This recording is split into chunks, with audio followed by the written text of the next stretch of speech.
is Director Bishotsky.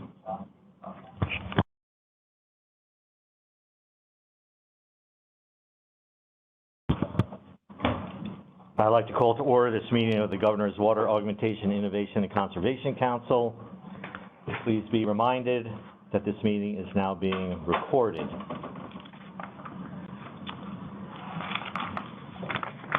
We posted the agenda for today's meeting.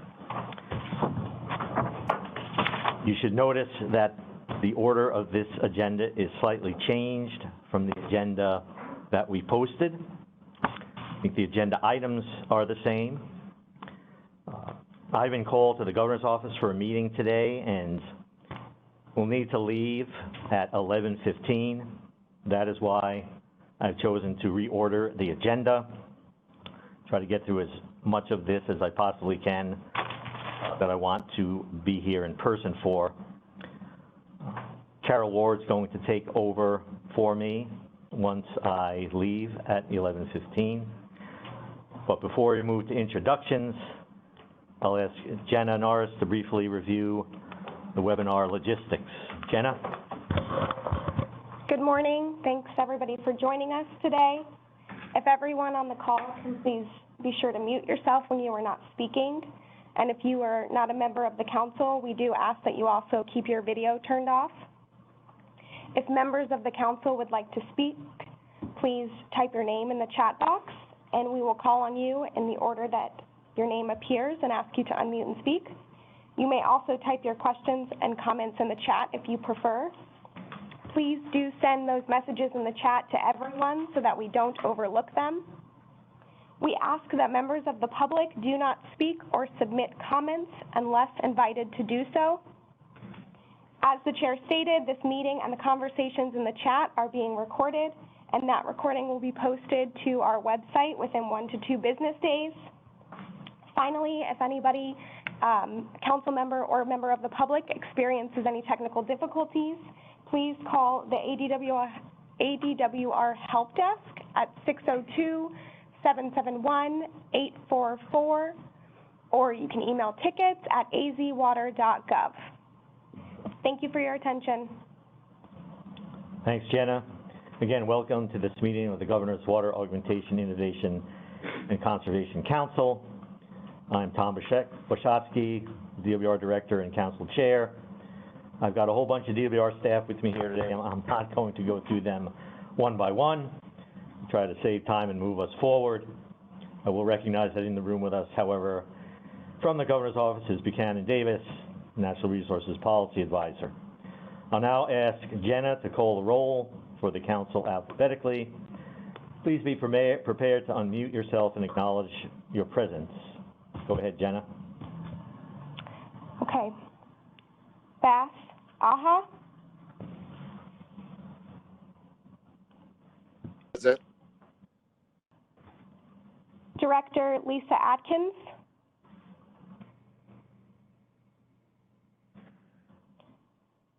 Representative Reginald Bolding. House Speaker Rusty Bowers.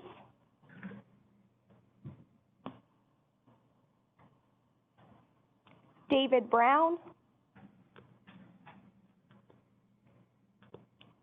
Director Misael Cabrera. Good morning. Good morning. Chris Camacho.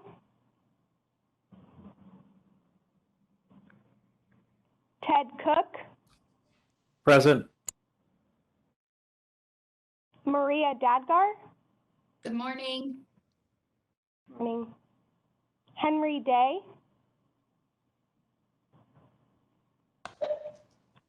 We have Buchanan Davis from the Governor's Office here in the room with us. Scott Deeney. Present. Ron Doba. Good morning. Ron Doba is present. Doug Dunham.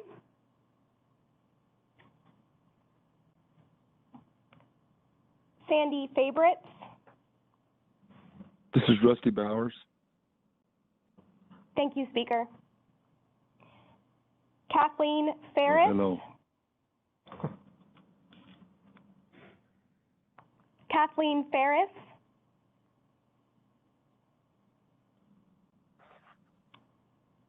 Chairwoman Amelia Flores. Good morning, Chairwoman Flores, and present. Good morning. Grady Gamage. I'm here. Bill Garfield. This is Terry Sue Rossi. I'm here for Bill Garfield. Thank you. Representative Gail Griffin. Spencer Camps. Present. Jamie Kelly. Present. Senator Sine Kerr. Present. John Kamek. Here. Cheryl Lombard. Present. Ted Maxwell. Present. Supervisor Stephen Miller.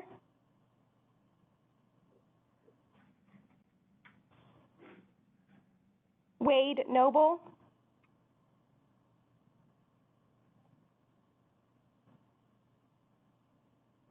Virginia O'Connell. Present. Senator Lisa Otondo.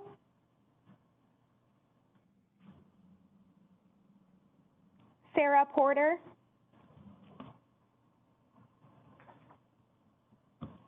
Dave Roberts. Good morning. This is Colette Moore for Dave Roberts. Good morning. Governor Stephen Rowe Lewis.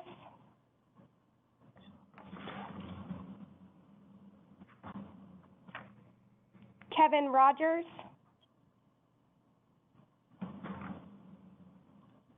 Danny Seiden.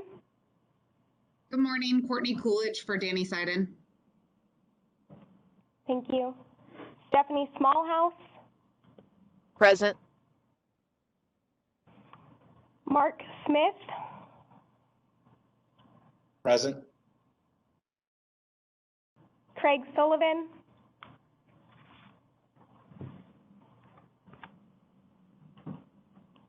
Warren Tenney. Present. Tim Tomure. Phil Townsend.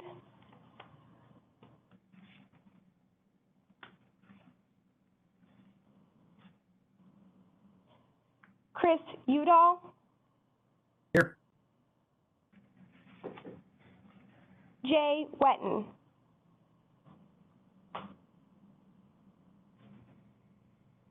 Good morning. This is Wade Noble. I am here. Thank you. Thanks, Jenna. I want to take a quick second here. Are there any elected officials who are members that we missed, or any other elected officials that are attending with us today? We'll pause and let you unmute so you can let us know you're here, if that's possible.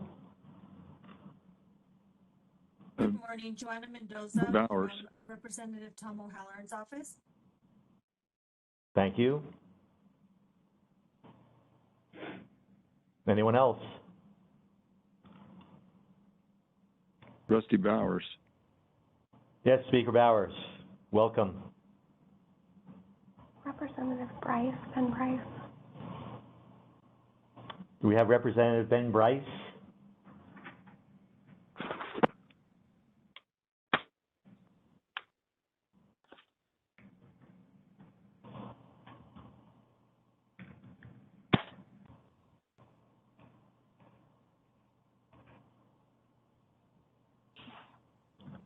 Director Bishowski, this is Doug Dunham, joined late.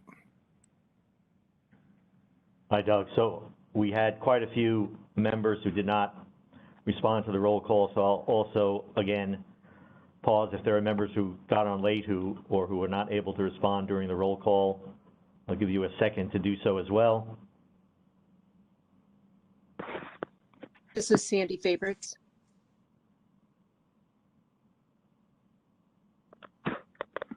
Hi, Sandy. Anyone else? Kathy Ferris is online. She's having some audio issues. Okay, we have Kathy Ferris online with audio issues. Anyone else before we move to the next agenda item? Director Piscossi, this is Ben Bryce here. I'm not sure if you heard me earlier. I am not a representative, but I am taking notes for Leader Bolding. Yes, thank you for that correction, and we did not hear you earlier, so thanks for jumping in. Well, good. I didn't expect that kind of a promotion, so thank you. Congratulations. I might say you might wonder if that is a promotion, but I won't say that. All right, thank you, everyone. We'll move on to the next agenda item. And we wanted to update everyone on the 1030 consultation that's going on in regards to Lake Mead. If we could go through the presentation, I'll be giving that presentation. So the slide describes what the 1030 consultation is. We know that the hydrology in the Colorado Basin this past water year was very bad. We had 89% snowpack, but only 32% runoff, causing Lake Mead to decline beyond what we were expecting going into the water year. The Lower Basin Drought Contingency Plan does include a provision known as the 1030 consultation trigger. That trigger was hit in August when Reclamation issued its 24-month study.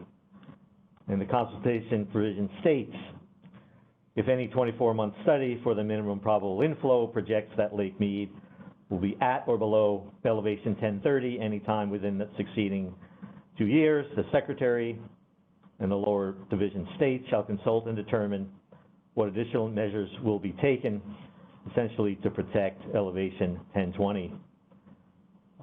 That trigger is hit whether the projection falls below, when the projection falls below 1030 in any month, not just at the end of the water year, not the end of the calendar year, not just in the August 24-month study, but in any 24-month study from Reclamation.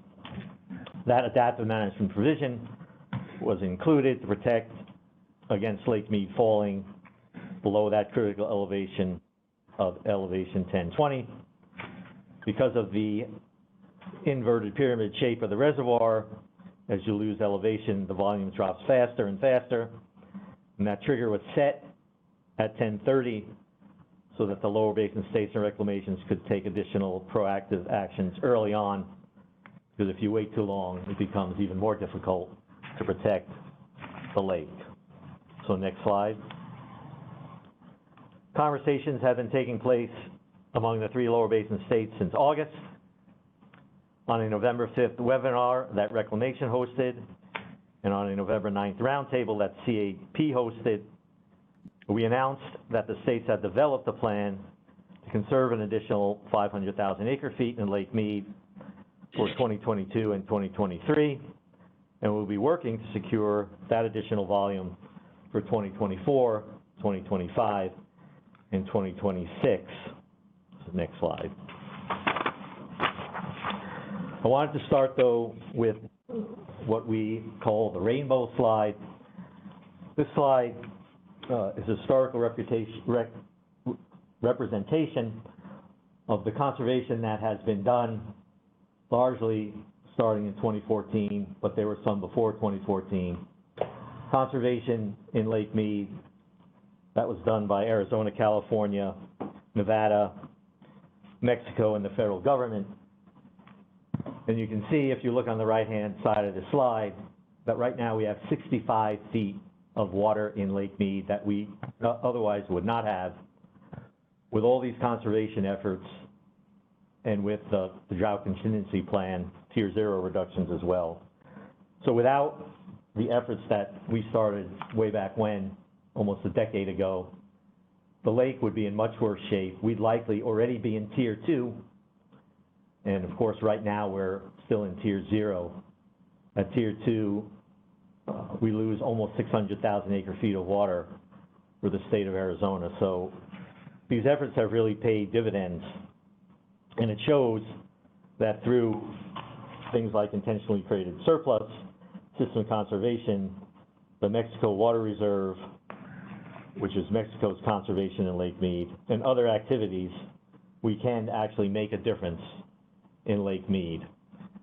And so knowing that, when we embarked on the 1030 consultation provision in Lake Mead, among the 3 states, we looked at how we could bend the curve to keep Lake Mead elevations above 1020. And this slide summarizes in a very simple way what we looked at in terms of additional conservation to bend that curve. We determined through modeling that in order to protect elevation 1020, we would need an additional 500,000 acre-feet of water in Lake Mead each year for 5 consecutive years and starting in 2022. And if you didn't do 500,000 acre-feet in 2022, you would need more in the outer years, and it is not linear. So if you only conserve 400,000 in 2022, you would need more than 600,000 in 2023 to catch up. So it's critical that we achieve the milestones in our plan. So looking at the graph, the blue dashed line represents the modeling results, and the dashed line represents bending that modeling curve to that additional 500,000 acre-feet, which we've been referring to now as the 500+ plan or the 500 plan. So again, we've been working on putting the elements of this plan together. You can go to the next slide. Here's a very high-level summary of the 500+ plan. Again, it includes actions by Arizona, Nevada, California, and the United States, and of course, the water users within those states coming forth to help us find that additional conserved water. The alternative to doing this through conservation is to have forest reductions, potentially, and that is not something that, from my perspective, would benefit Arizona or any of the basin states that are involved in this planning. So we're looking at creating additional intentionally created surplus. That water would have to be pledged to stay in the lake through 2026. We're looking at reducing the amount of intentionally created surplus deliveries that entities had originally planned to take delivery of. So that gets a little bit confusing, but in Reclamation's modeling in that solid blue line, entities were going to take intentionally created surplus out of the lake. If we now leave some or all of that in the lake, a different modeling outcome would result, more like the dashed line that you saw on the previous page. We're also looking at doing additional system conservation and then potentially additional system efficiencies. At a greater level of detail, we're targeting approximately 223,000 acre-feet of additional conservation coming out of Arizona in 2022, 215,000 acre-feet coming out of California, and right now, Reclamation contributing 62,000 acre-feet. Again, these numbers are the current targets we've been working towards. They're subject to change as we actually enter into tentative commitments and then final commitments from the different water users. And again, reminding folks that a key part of this plan will be potentially created surplus not coming out of Lake Mead. There are funding commitments that are needed to make this plan happen. We're estimating the need for $100 million among the 3 states, Arizona, California, Nevada. DWR already has $40 million for that purpose. The Southern Nevada Water Authority has approved up to $20 million recently in the mid-November. CWCD's board of directors will consider actions on Thursday, this coming Thursday. The Metropolitan Water District of Southern California board of directors, we expect to consider actions on December 14th.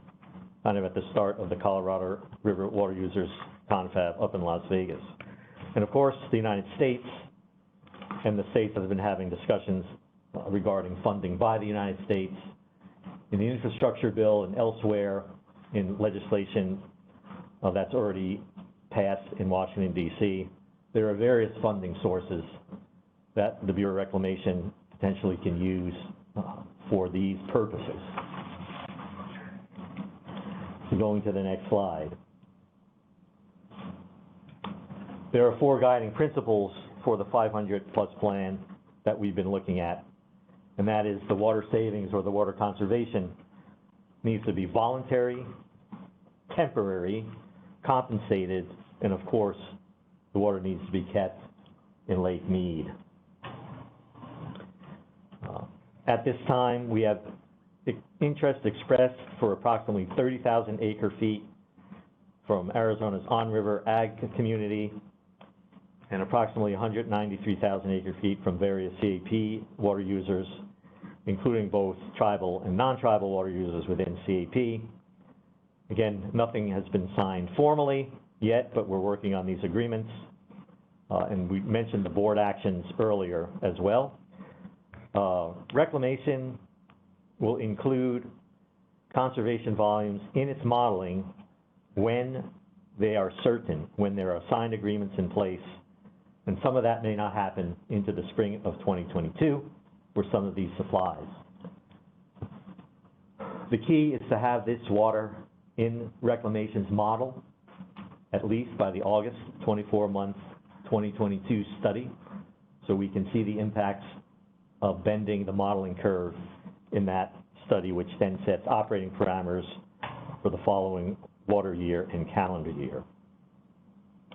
We've had many willing partners step forward in the state through our discussions, and I won't go through all of them in detail, but we definitely appreciate the tribal, the non-tribal, the entities on river, the entities within CAP, all the folks that have been looking at basically potentially contributing with us to meet this important outcome.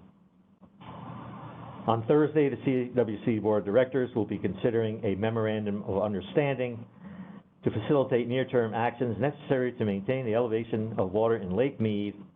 That's the formal name of the MOU.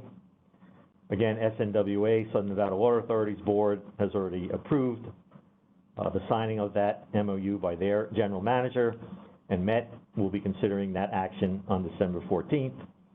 We'll be looking at releasing more details of this plan at CRUA as they evolve. Again, that is scheduled to start in the middle of December, the week of December 13th. We hope to have an event at CRUA in which various agreements might be signed, including the MOU by the MOU parties, which include those entities I've discussed already, as well as the United States, and hopefully other entities that are ready and have authority to sign conservation agreements, entities perhaps like the tribal partners that are working with us and have been working with us for several months now.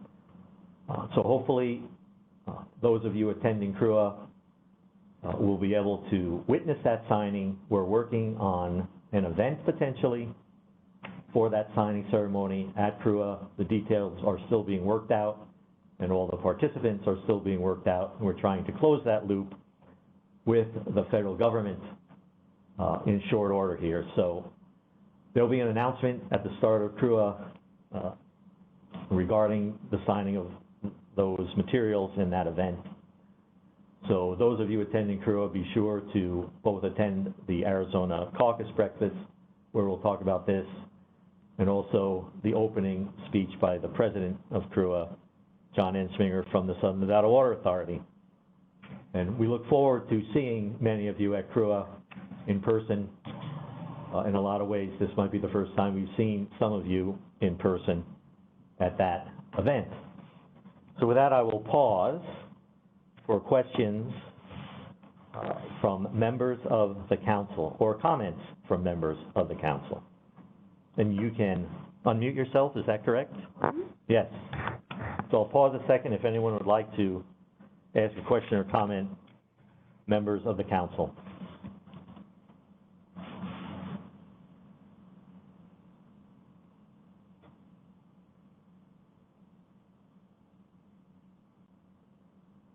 We are not hearing anyone unmute, so I will move on then to the next agenda item. Agenda item 3, a follow-up discussion Tom, of I'm additional sorry. management. So, sorry, go ahead, whoever that is. Sorry, guys, for a second. Tom, I'm sorry, just real quick from the future, going past, I think it's 23, and looking for additional contributions. We briefly brought up private contributions. Has that been discussed at all? Sandy, what do you mean, private contributions of money or water? Either. So you can imagine we've had conversations with a lot of the same entities that we had conversations with for 2022. Because the outcome of that is not quite as clear, we haven't detailed 2023 yet, but yes, we are looking for contributions from any parties that are able to make those contributions, whether those are financial on that end or whether that is water on the other end. And again, we haven't really even begun to have conversations about 2025 or 2026, but it's going to take a very collective and collaborative effort with as many parties as possible to get the water we need. 500,000 acre-foot is a very large number when you consider that it is on top of the drought contingency plan and 07 guideline reductions that will already be in place, certainly in 2022, at Tier 1, 512,000 acre-feet. So if Sandy Freeport is ready to write me a check, I think we'll find a way to accept it, even if I need legislation from the speaker to do that. Sounds good. All right. How many zeros is the only question, I guess.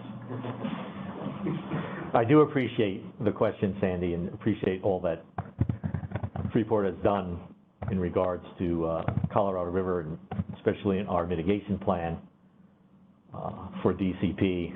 And we have been talking, as you know, Sandy, with Freeport about future contributions.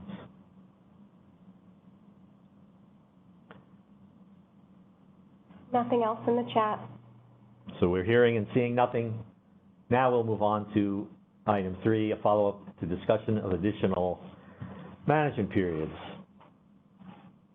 So at the July council meeting, there was a request made to provide comments to the department on draft legislation for additional management periods using Representative Griffin's 2018 bill and the department's draft legislative proposal from that same year.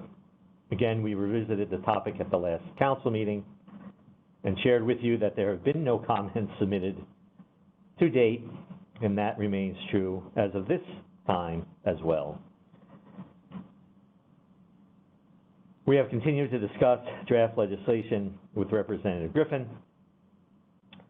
A new DWR draft proposal that would extend the 5th management plan out to 2035 and create a 6th management period has been put together. We're going to post that new draft on our website following the meeting for potential comments. It's substantially different from the 2018 DWR draft, mainly from the fact that that 2018 draft had suggested 3 additional management periods, not just a single 6th management period. And also, it did not seek to extend the 5th management plan to 2035. We thought extending the 5th management plan to 2035 would give DWR ample time to work with all of the stakeholders on elements of the 6th management period. And we know we did not have as much time as everyone would have liked to prepare the 5th management plan, the process that we are still in. So we thought that would be a better outcome for the plan itself, and for the ability for the department to work with all the stakeholders in all the different sectors on a subsequent sixth management plan. So I don't know if anyone would like to comment, but I'll first allow Representative Griffin. I don't know if you're on or if you would like to comment. Representative Griffin is traveling today, so she is not on. We had heard that Representative Griffin would be traveling and that she was going to make some effort to get on, but obviously that wasn't, we weren't able to make that happen. So we will post this latest draft on our website and ask for folks to give comment, and DWR will continue to have conversations with Representative Griffin on how this might move forward, if at all. So any questions or comments from members of the council on this agenda item? And I'll pause again.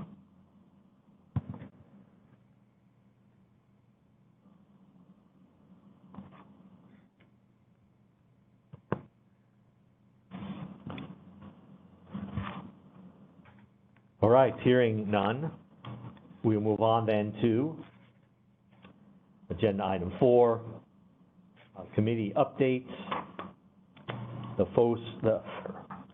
first committee update is from the post-2025 AMA committee, and I will turn it over to either Warren or Cheryl to give that report. Thank you, Director Bishotsky. Cheryl and I are both going to give this report, but I'm going to start off and wanted to first start off by sharing that since this summer, which feels very long ago now, but since this summer, the post-2025 AMAs committee has been focused on addressing 3 issues that the committee had previously identified.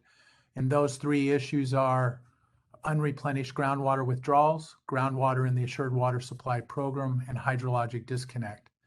ADWR staff helped put together presentations with additional information and data on each of these issues so that the committee would have more insight about these specific issues. Committee members were then encouraged to suggest ideas for how aspects of those issues could be addressed. It was hoped that those ideas could be developed further into solutions. Nearly 24 ideas had been identified by October. As co-chairs, we kept track of those ideas and considered which ones we thought could be developed into generally agreed upon recommendations that would be then presented to the Governor's Water Council before the end of this year. In our last 2 committee meetings, we have had spirited discussions about the 5 recommendations we are presenting to the council today. Looking beyond this meeting, the post-2025 committee would continue to discuss other suggested ideas in 2022 to see what additional recommendations we can make to the council. We do want to acknowledge that the post-2025 committee has been very active. We have had 6 meetings since this summer, and we generally have had over 100 people tuning into these virtual meetings. We appreciate the active involvement of everyone. Many of the committee members were hoping that today we would have recommendations that would more significantly address the issues of unreplenished groundwater pumping or groundwater in the Assured Water Supply Program. Yes, we do need to continue to work on solutions and strategies that can be developed for looking at all aspects of those issues. And in the meantime, it is important to recognize that the committee has provided a forum for a broader and more in-depth discussion about these issues facing the AMAs, and that is a positive achievement. Also, we would like to voice appreciation to ADWR staff for supporting this committee. So, Cheryl? Thank you, Warren. And next slide, please. I want to thank Warren. I also really want to continue thanking the DWR staff. As Warren said, they've been amazing. And also all the participants. I'm going to be going through the recommendations, but our last meetings, especially, lots of good discussion, difference of opinions, but what's great about Arizona Water is we always come together. And hopefully we will continue that, as we just heard from Tom, but this is a time for us to continue working together and to come together. So today we are presenting to the council 5 recommendations that we're going to put forward for further discussion. I'm going to read them and then I'm going to go into details about each of them. We're going to save questions and comments until the very end. So the first one, as you see up on the screen, is the request for DWR to initiate a comprehensive review of the Recharge and Recovery Program with input from stakeholders. The next is to request DWR to review the methodology for reviewing certificate and analysis of assured water supply applications in a commingled distribution system. Lots of words. Request the removal of water bud restrictions, and then request resources to be provided to Arizona Department of Environmental Quality to fast track the updating of the Arizona Administrative Code on purified water for portable reuse. If we can go to next slide. Now I'm going to go into each one.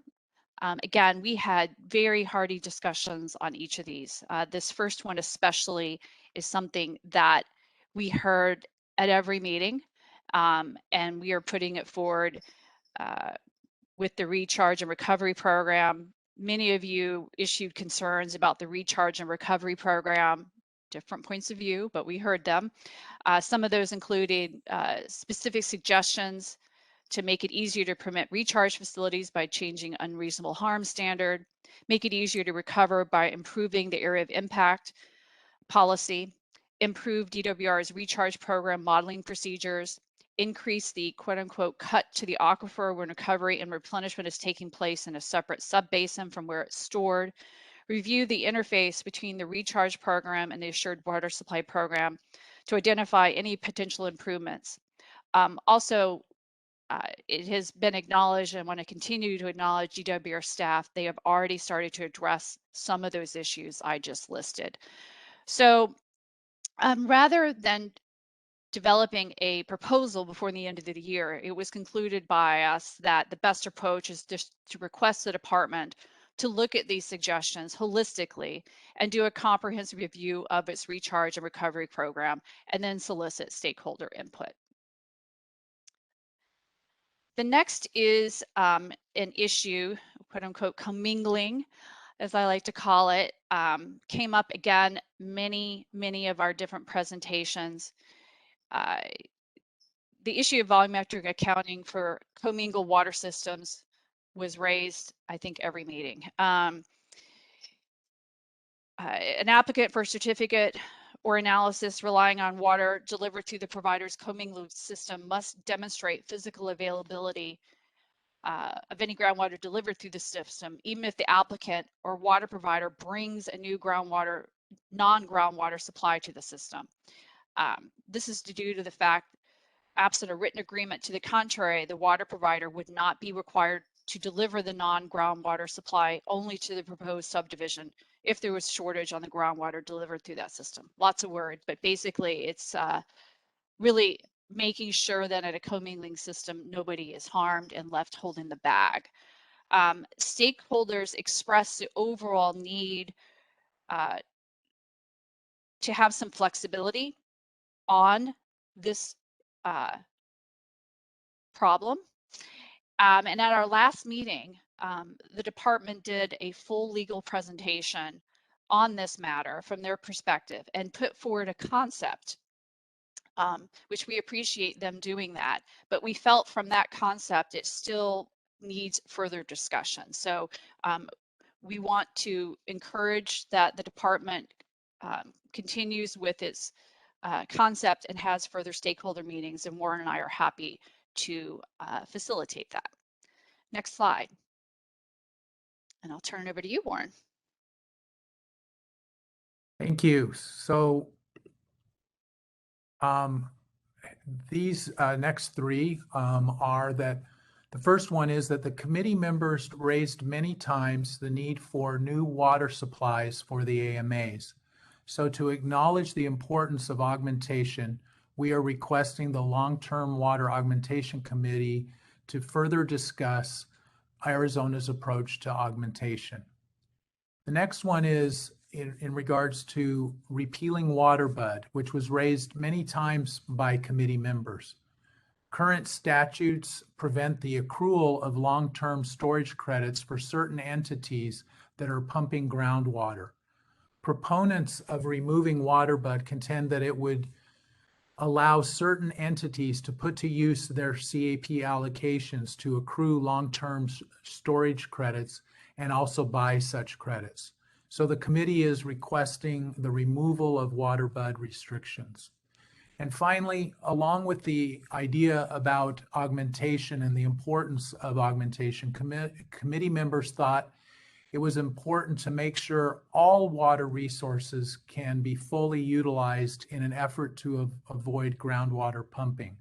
The committee recognized that direct potable reuse is an important tool that needs to be made fully available sooner than later for water providers in the AMAs as well as outside the AMAs.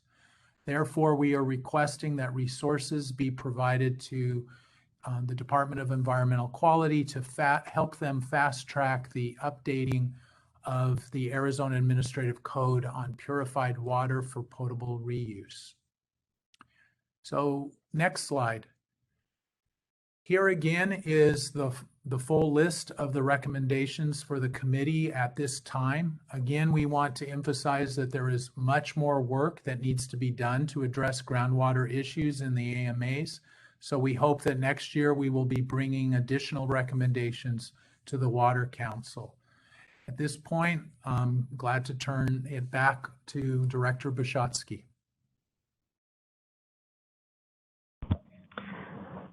Thanks, Warren. And before I open this up, it probably would be of value for me to give the viewpoint of the department on these recommendations.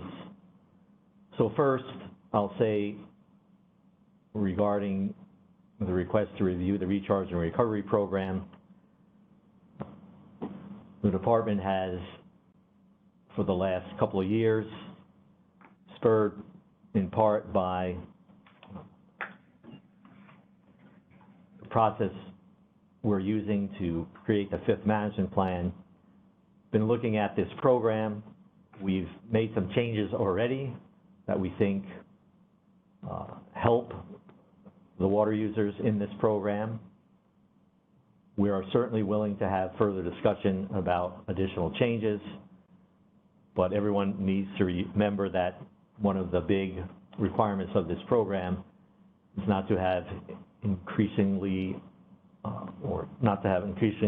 unreasonable harm on the surrounding water users on the recharge side, certainly of this program. But we are certainly willing to look at more flexibility and ways to incentivize the recovery of water where the water actually is versus places where maybe the water levels are not so sustainable. On number two, the methodology for commingled distribution system, as Cheryl talked about, we did have a presentation by our attorneys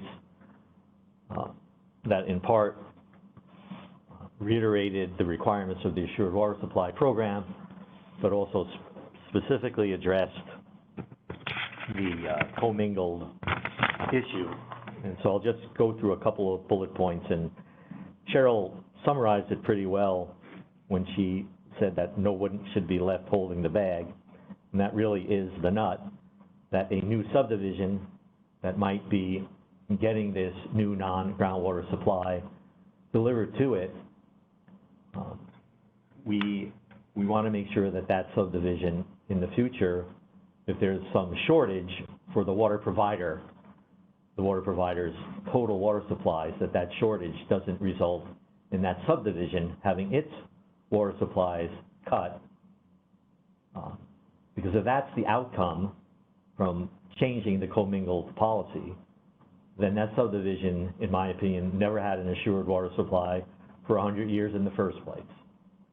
So that's kind of the bottom line in a non-lawyerly way.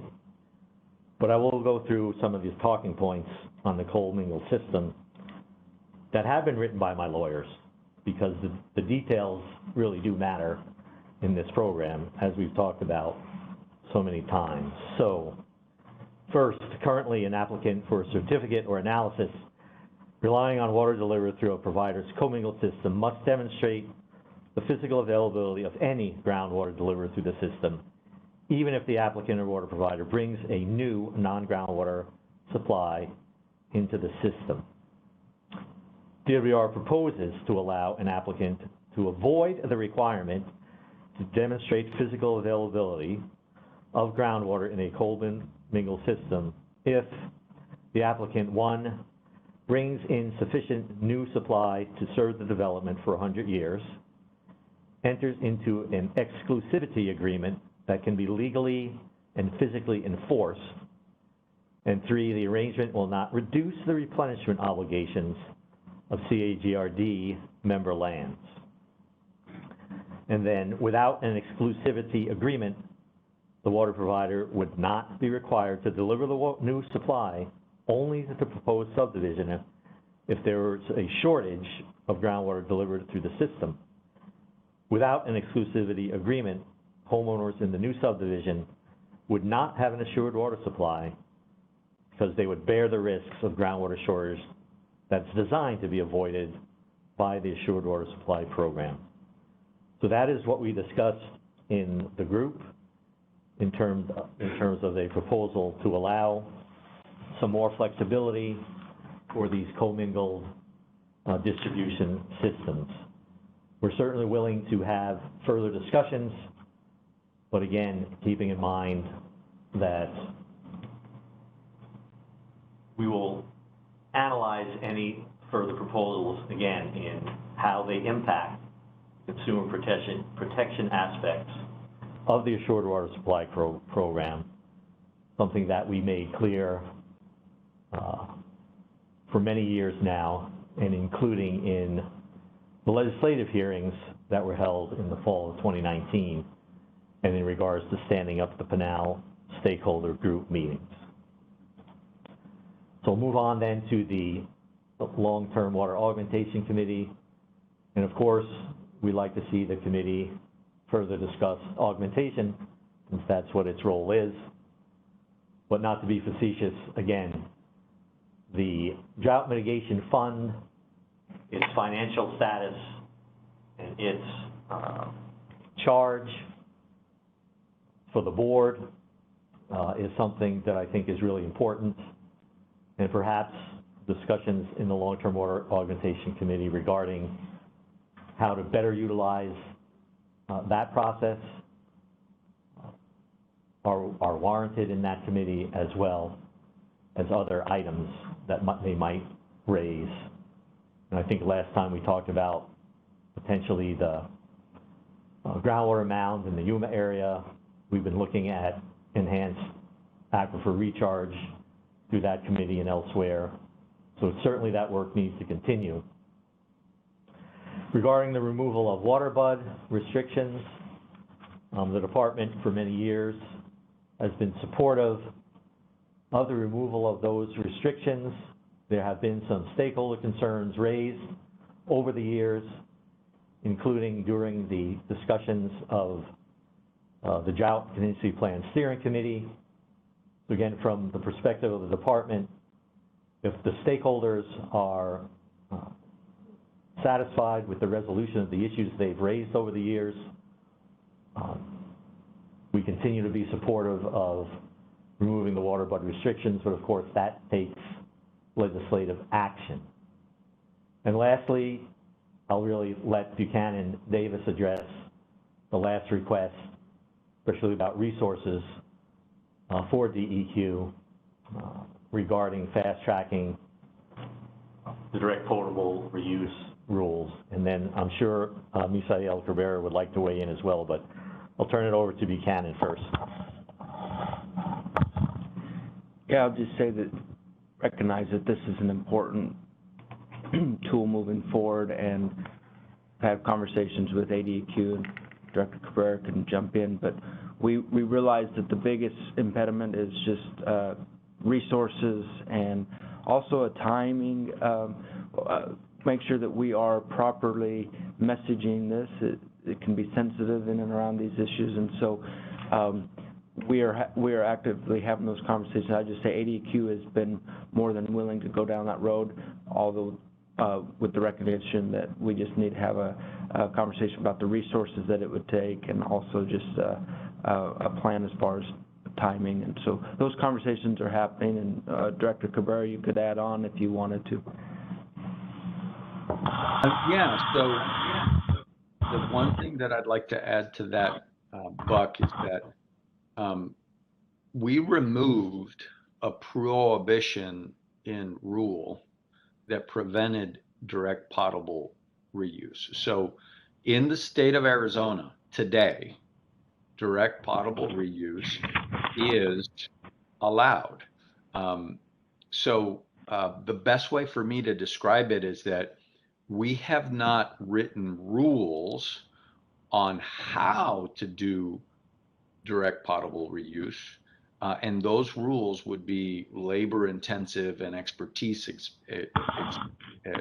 intensive, and we would need resources to do that and do that well, especially in terms of making sure that it's messaged correctly to the public.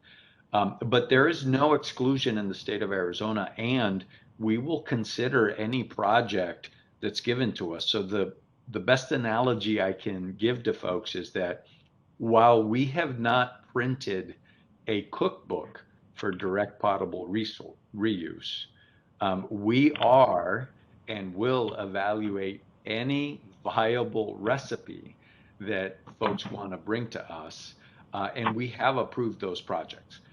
So there is no prohibition. We can move forward on projects like that. What we don't have is extensive rules on how to do it. But that does not mean that any viable project need be delayed. It's just that we don't have, like I said, a cookbook established for parties as of yet. We would be willing to accelerate that if we had the appropriate resources and expertise.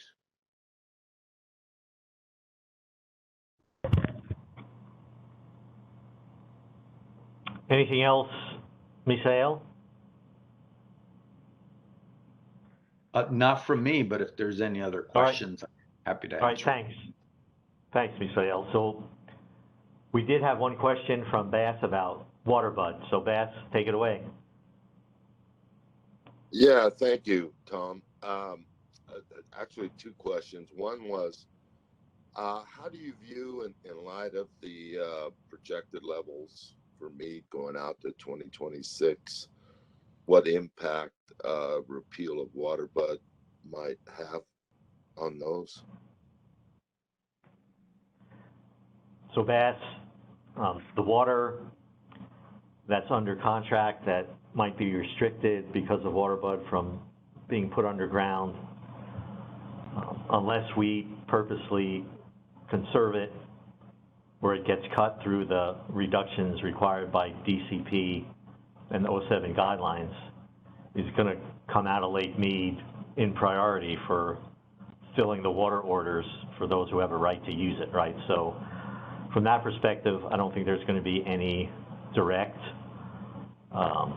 impact in a negative way on the elevations of Lake Mead. Okay. The second question is, have you considered a temporary suspension of WaterBud versus a full-on repeal? Meaning, given the emergency situation that's obviously happening now, would it be temporarily suspended for 5 years or through 2026 versus a repeal? So I'm not aware that discussions have taken place, Bass and the committee, about that issue.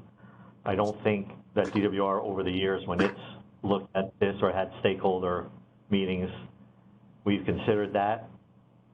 I mean, there might be a few challenges about a temporary suspension because you're opening up an ability to move, to create long-term storage credits, which you would need to let people use out into the future, even once the temporary suspension was lifted, if that was the outcome. But if a temporary suspension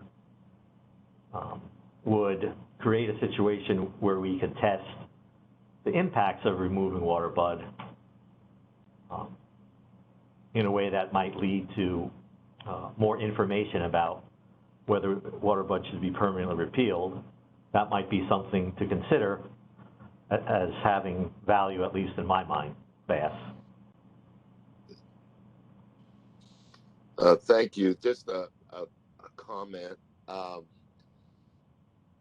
Because the potential impacts of a full repeal on, let's say, a system that doesn't really work without surface water, then some of those systems that might be benefiting now because of water bud and how they operate into the future, I think it's incumbent that we tread carefully so that we fully see and understand those impacts, and that's might be something that a temporary suspension would illuminate. So that's just my view. Yeah.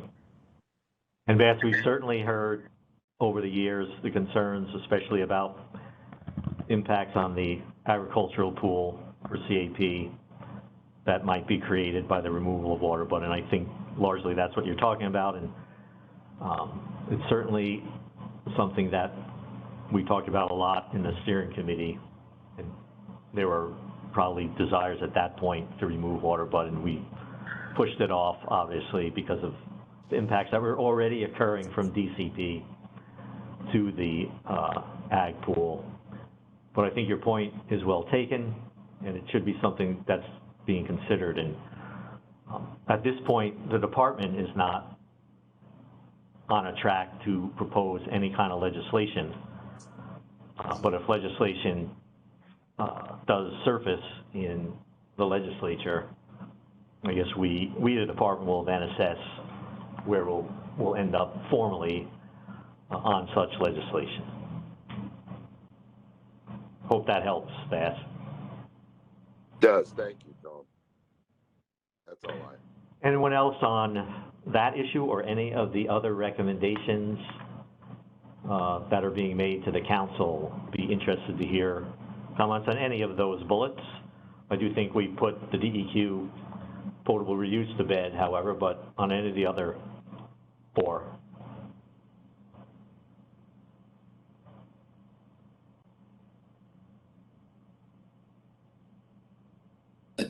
Tom, it's Spencer Camps. Hi, Spencer.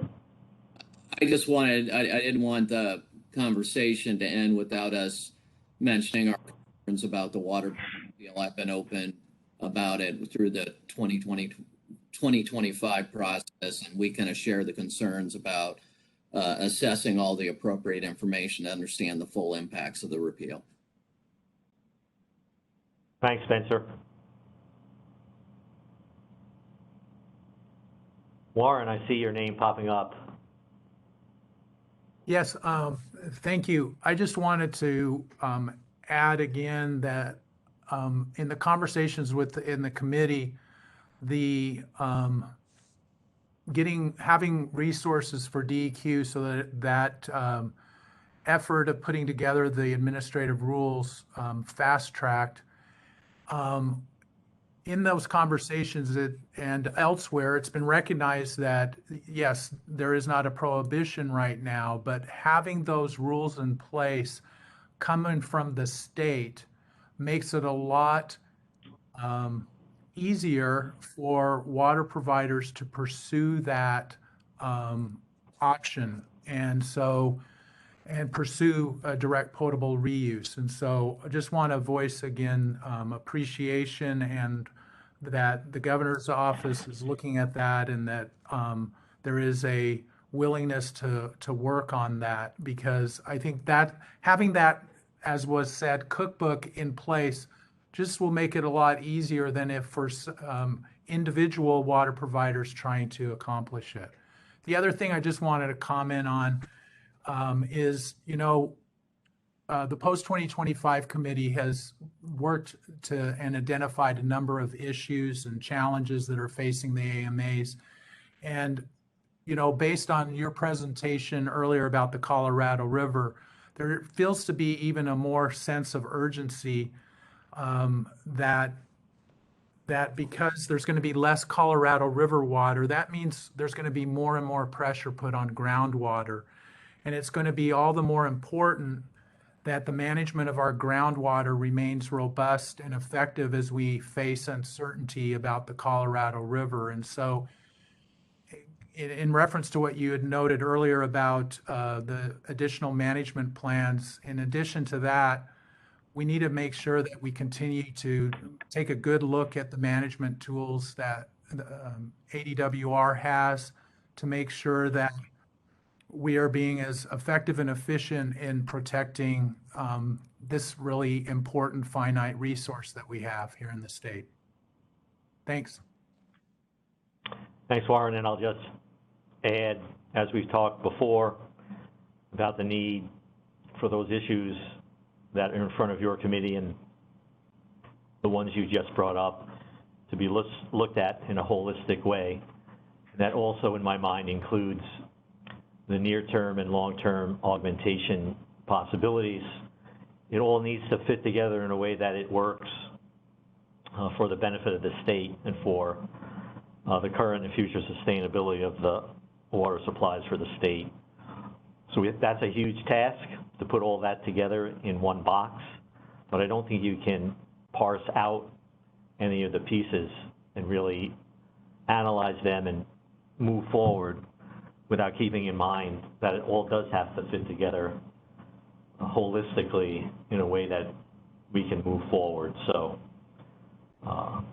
again, these council meetings are a great opportunity to talk about the linkage between the different committees as we go through these committee reports. And that's partly why I bring that up.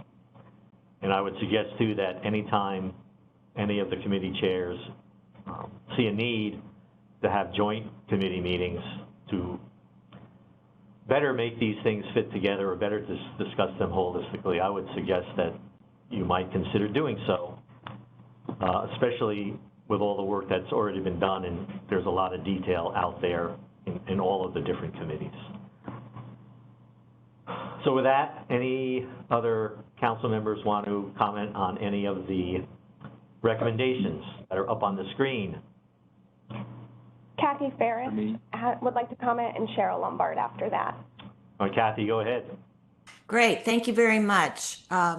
So everybody's kind of drawing a little mark in the sand here, and I just think it's important for the people the members of the council who haven't been attending some of these committee meetings, and particularly the post-2025 AMA committee meeting, to understand that while these are listed as recommendations to the council, they are also worded in such a way in that they're not necessarily going to reflect that outcome down the road. In particular, I want to talk about the methodology for reviewing certificates and analyses based on commingled distribution systems. That was a very spirited discussion that we had about that issue. And many who attended that committee meeting expressed concerns, especially after DWR made its presentation. So just because this is styled as we're requesting DWR to review the methodology does not mean that everybody thinks that methodology should change. And I think it's really important to keep in mind as we move forward. Thank you. Thanks, Kathy. And I was well aware of what you're talking about in relation to the committee, and it's part of the reason that I took the time to go through the talking points in relation to that proposal and what DWR actually specifically proposed and how it worked and what our concerns are in relation to that policy. So Cheryl, go ahead. So actually, that's a good tag along, because I guess my question was to you, because I appreciated you laying that out to the full council for the reasons Kathy just explained. And you mentioned you're willing to have further discussions, obviously in light of the consumer protection of the shared water supply. How do you want to have those conversations? Are those just one-offs, or is this something DWR wants to lead, and or is this the current policy that DWR is going to use for commingling? So I'll say two things. We put this proposal out there for discussion at the committee.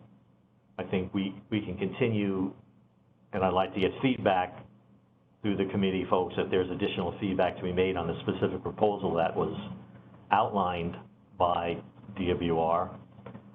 I think that additional discussion should remain focused at this point in time through the committee process and not have this morph into a separate one-off DWR process.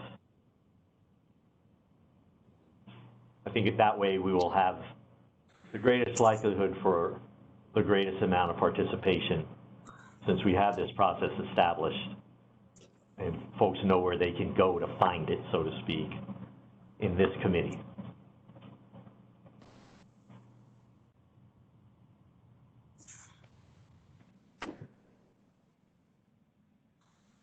No other comments at this time? So I'll just pause another minute or two. We're not seeing anything else popping up in the chat. Oh, yeah. Oh, Senator Kerr. Oh, you're vibrating. Senator Kerr, we're seeing a note that you're speaking, but we're not hearing you. I'm sorry, that was inadvertent. There Thank you you for go. calling on me. We're hearing you well now. Thank you. Thank you. Okay, she's muted. No other comments. So did you have a comment, Senator Kerr? No, inadvertently unmuting? All right, thank you. Just wanted to make sure we're not passing you by. No, So you're thank not you seeing for that. it? Sure thing. Not seeing any other names popping up in the chat or hearing folks unmuting. I appreciate the comments about this committee, the presentation by the chairs, the recommendations, and I know that that committee, as Warren and Cheryl stated, has been one of the more active committees, and I know that it has been one of the more, one of the committees with some of the more spirited discussions by lots of different attendees to the committee, and I think that is a testament to how the committee is working and the work of the committee chairs to draw out those comments from opposing and different views, because that's the only way we'll make progress moving forward, is if those different views are laid out on the table. So with that, we can move to the next report. The non-AMA Groundwater Committee, and the co-chairs are Representative Gail Griffin and Jamie Kelly, and I don't know that Representative Griffin has made it onto the meeting. We're not seeing her name popping up. So I guess, Jamie, we will turn it over to you for the update. Thank you, Director Bushatsky. On behalf of Co-Chair Representative Griffin and myself, I would like to express our appreciation for DWR staff in supporting this committee and all the work that they put in to make our meetings possible. The committee last met on October 14th of this year. We covered the following agenda items: the 2021 legislative water successes. We received a presentation on presentations on enhanced aquifer recharge, stormwater harvesting, a discussion of committee goals and next steps.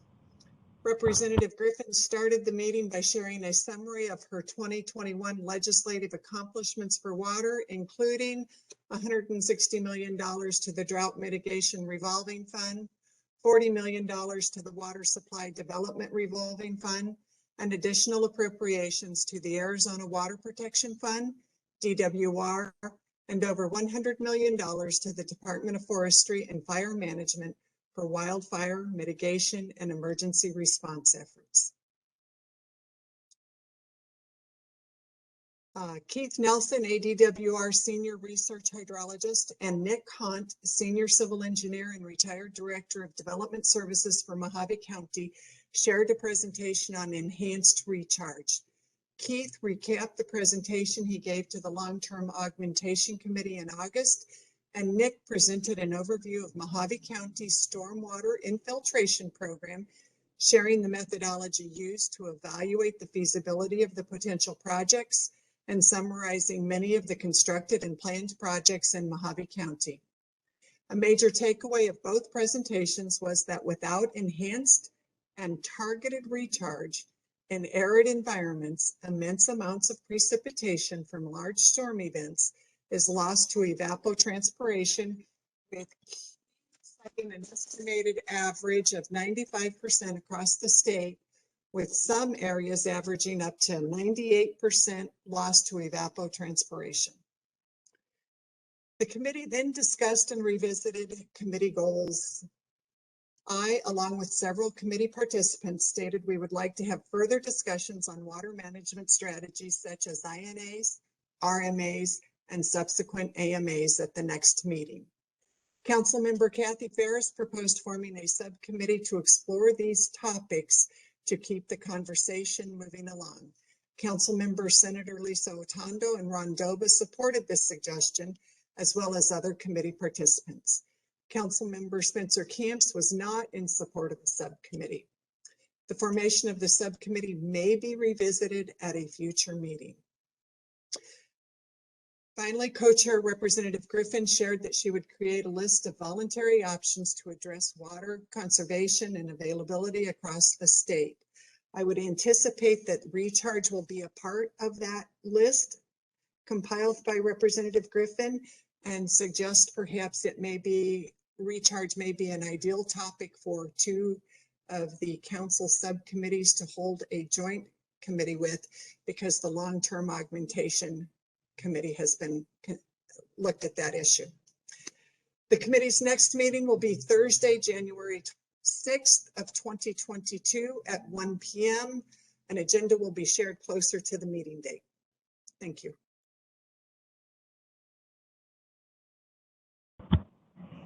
Thank you, Jamie. So this is Carol Ward at the department, and I am taking over from the director who had to leave. At this time, are there any questions from the council members for the non-AMA Groundwater Committee? I'll give you a moment in case you want to put anything in the chat or unmute.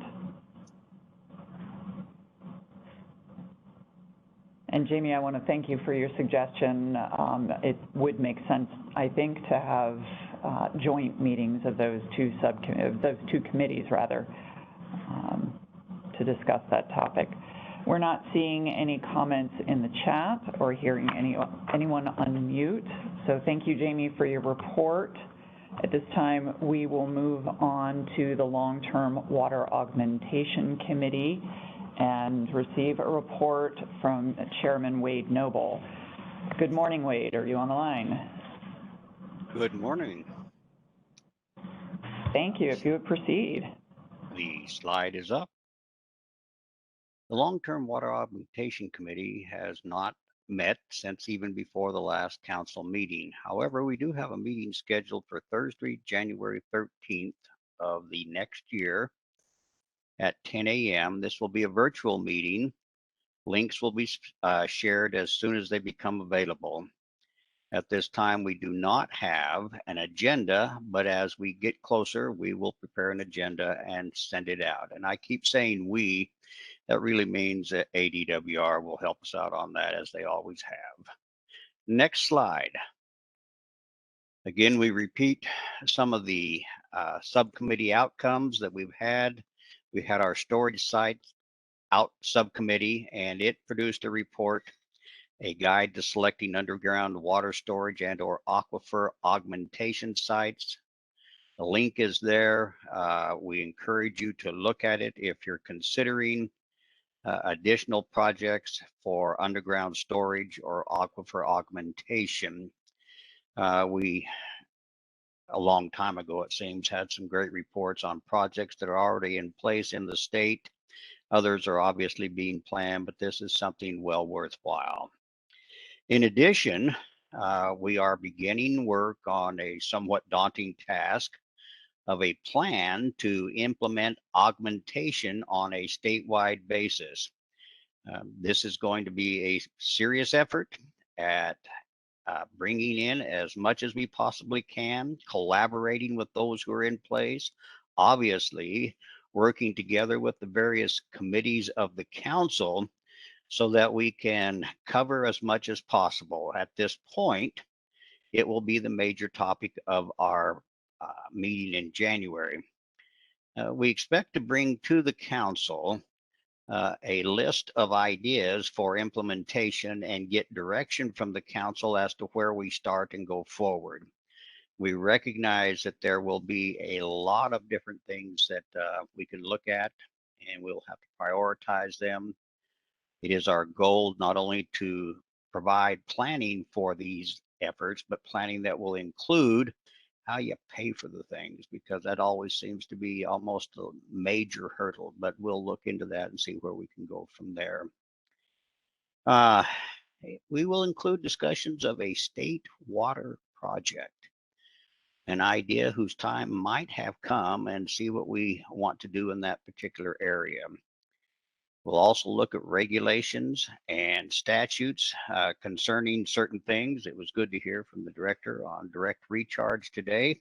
We appreciate that.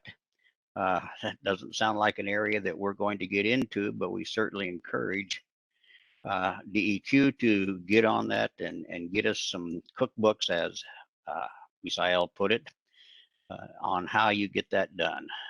That's one of those things that will provide augmentation to our water supply statewide as we are able to develop it and get over the factors that some people find, I'm not going to say distasteful, that won't work. We'll also have to look, however, at such things as weather modification. I'm not sure we have in place at this time rules, regulations for doing your own weather modification in areas that are not jointly controlled by other states or entities. So we'll look at that as well. And with that, next slide. 1, 2, okay. Are there any questions? Or Carol, I'll turn it back to you. Are there any questions? Thank you, Wade, for that report. You've laid out quite an agenda for the Long-Term Water Augmentation Committee ahead. I think one thing that we will need to consider is how the plan you're formulating and the other concepts, how those might interact with the drought mitigation fund and the board and the board's responsibilities. And I know that Speaker Bowers is on the line. I don't know if Speaker Bowers has any thoughts on that, perhaps?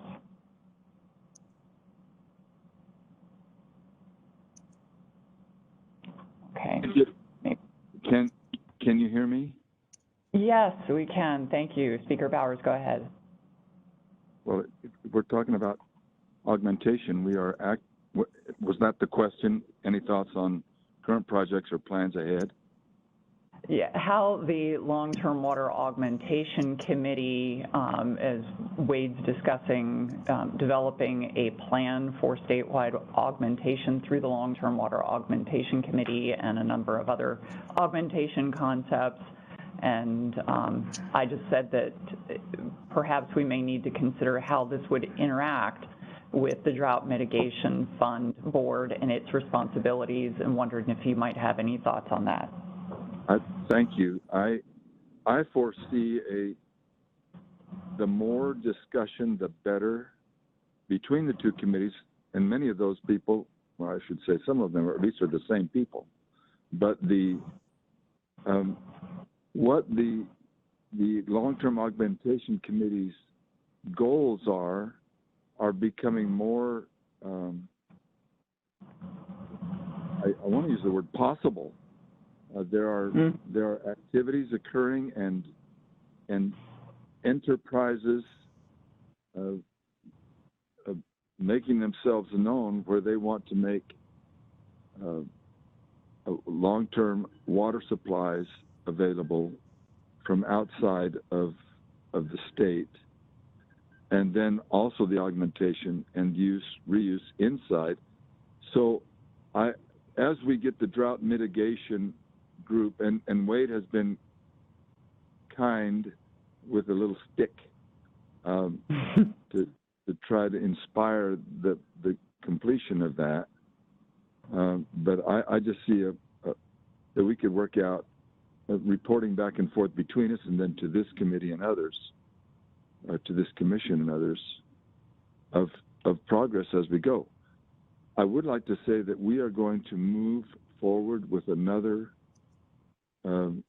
request of the budgeting process, sizable request that have more flexibility in it for addressing needs inside the state, and which could be helpful. So that can help for both of these committees and the larger commission. And I had one. Okay, so to this point, that's an answer. Would you like to have me waste more time? Because anytime Wade's on the line, I get a real sense of insecurity and intimidation. So I have to be careful. But was that a sufficient answer for you? Oh, that was very helpful, Speaker. Thank you. And it's exciting to hear this much progress, and that you're continuing to work on requests into the future and allowing more flexibility to address needs. So we look forward as department staff to assisting in the coordination and communication between the Long-Term Water Augmentation Committee and the Drought Mitigation Fund Board. Please just let us know how we can be supportive. So thank you, Speaker. I appreciate your feedback on that. I did have one other comment. Please. Can you still hear me? And yes, absolutely. I tried to unmute earlier. I think Wade sabotaged my efforts by some super scientific method that's only known in Yuma. But I'd like to know if anybody has, when we talked about unreasonable harm statutes being reviewed or changed, does anybody have instances where unreasonable harm has impeded recharge thus far? I mean, I can remember back to the ARPA days when we had some questions, but it seemed to be clouded under what is unreasonable, and that had not been litigated, etc. So that was the question I had. Has anybody, and I can either do that offline where somebody could contact us, but if we have instances where that occurred, I'd like to know what they were and kind of how that colors the decision. Did that make any sense? Yes, I think it does. And Speaker, I appreciate the question. We as staff would like to take a look at that. I think unreasonable harm has been something that has been considered in the program, but I'm not exactly sure what the impacts have been. So we will look into that and get back to you, unless anyone on the council has any comments on that issue. This is Cheryl. To answer the speaker's question, I mean, that's the root of it, and I'll say I'm not going to say the unintended consequences, but the broad impacts of that definition. It's not just dealing with water. So right. I think I'll look back on our notes, what publicly came out at our committee. But as Carol said, I mean, it obviously it's the department, but it's the state as a whole looking at the question.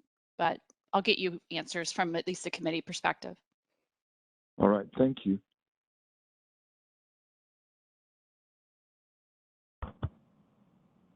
Okay, I'm not seeing anything in the chat, and but I want to give everyone one last opportunity. If you have any questions, any comments, any thoughts that you would like to address to Chairman Noble, please go right ahead. Nothing from council members at this time. Okay. Well, thank you for that. Wade, we appreciate your report. It looks like we have a lot of work ahead of us. So, It's thank a you for big that. challenge.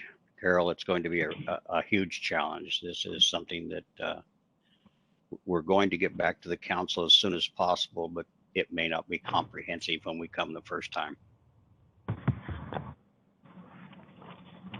Okay, and we are going to move on now. That is the last of our committee reports. I would like to move us on to the update from Jenna Norris on the Governor's Water Council website.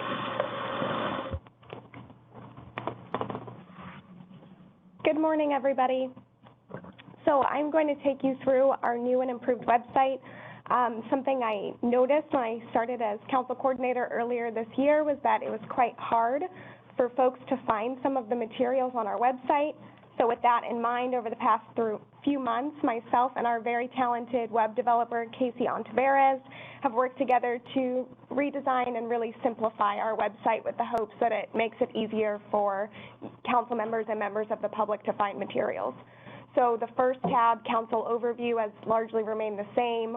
Very quickly, it just shares some background on the council, who is currently appointed as a member of the council, and at the bottom there are annual reports. And then if we scroll back up, on the right-hand side, you'll find committees. This is an area that has been condensed, so this now holds drop-downs with a description of each of the committees, and if they have a subcommittee, a description of the task of that subcommittee. So that is straightforward.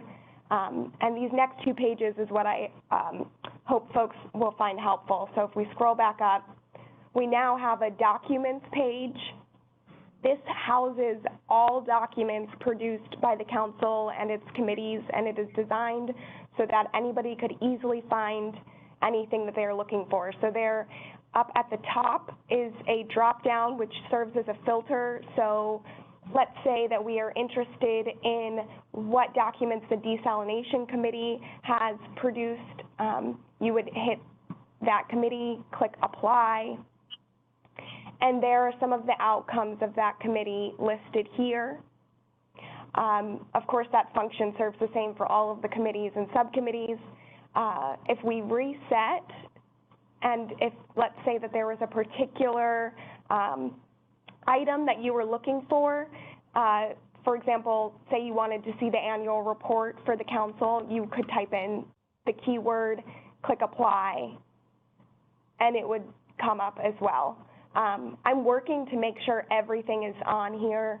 If there's a document that you're looking for example, maybe you want to comment on the management plan legislation, and you don't see it, do email me, please, or call me, and I'll make sure that it's on this page. We want to make it really easy for council member participation. So then moving on to meetings, this is another improvement in my opinion. All of the meetings are now listed on this page.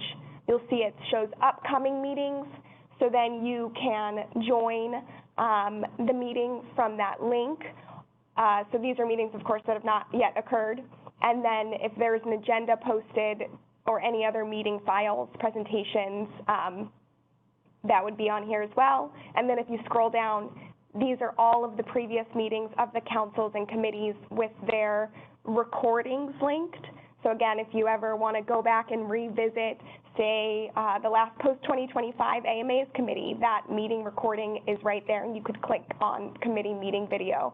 And then if you scroll up, there's also a filter, much like the documents page, where you can choose to look at the materials for a particular committee So if you went to post-2025 AMA's committee, they've met a lot, so we'll pick them.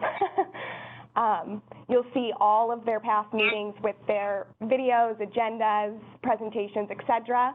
And then the calendar has remained the same.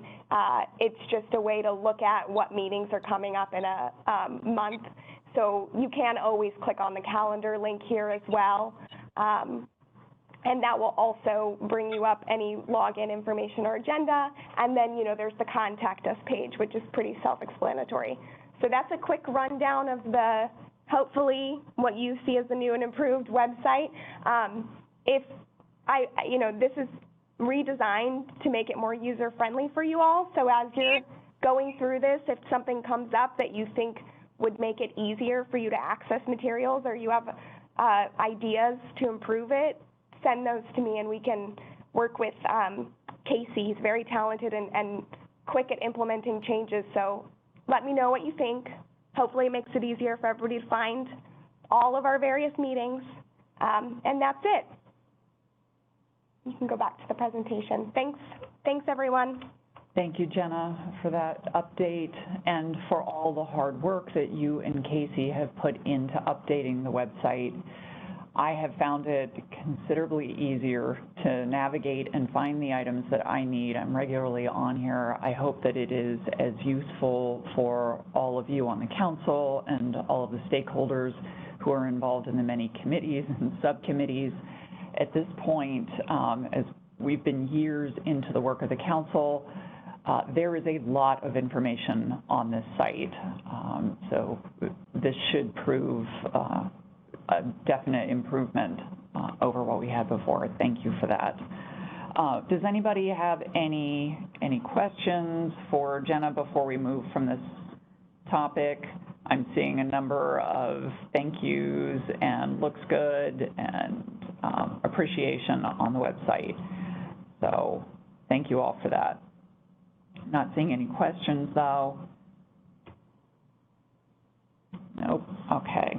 Well, at this time, I just want to say thank you all for your participation today. We had more than 150 people online for this meeting.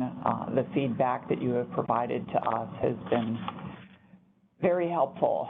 The council, its committees would not be possible without all of the participation from you, the council members, the support of the governor's office, the involvement of our legislators who have been tremendous in this process. There are a lot of individuals providing a lot of time to what we do, and I want to give a special thank you to our chairs, our co-chairs. There's an enormous amount of work to lead these committees, and we appreciate all that they do. So this was our last meeting of 2021. If you could please move forward. Thank you. This is our schedule of the upcoming meetings for 2022. Our next meeting will be Friday, March 25th, again at 10 a.m. Next slide, please. So on this slide, as we always provide, we have the contact information for the staff who are involved in supporting the council and its committees. And I would like at this time to welcome Nadine Hubbard. She is just with us, I think, all of a week or so now. She is the new Governor's Water Council facilitator, and we are very excited to have her on board. You will be seeing emails and information coming from her in the future. So, but as always, you can reach out to Jenna, Nadine, John, or myself if you have any questions and if there's anything we can assist you with. And with that, I just wanted to, if you could move forward, please. I would like to thank everybody again for attending today's meeting. And the meeting of the Governor's Water Augmentation, Innovation, and Conservation Council is now adjourned.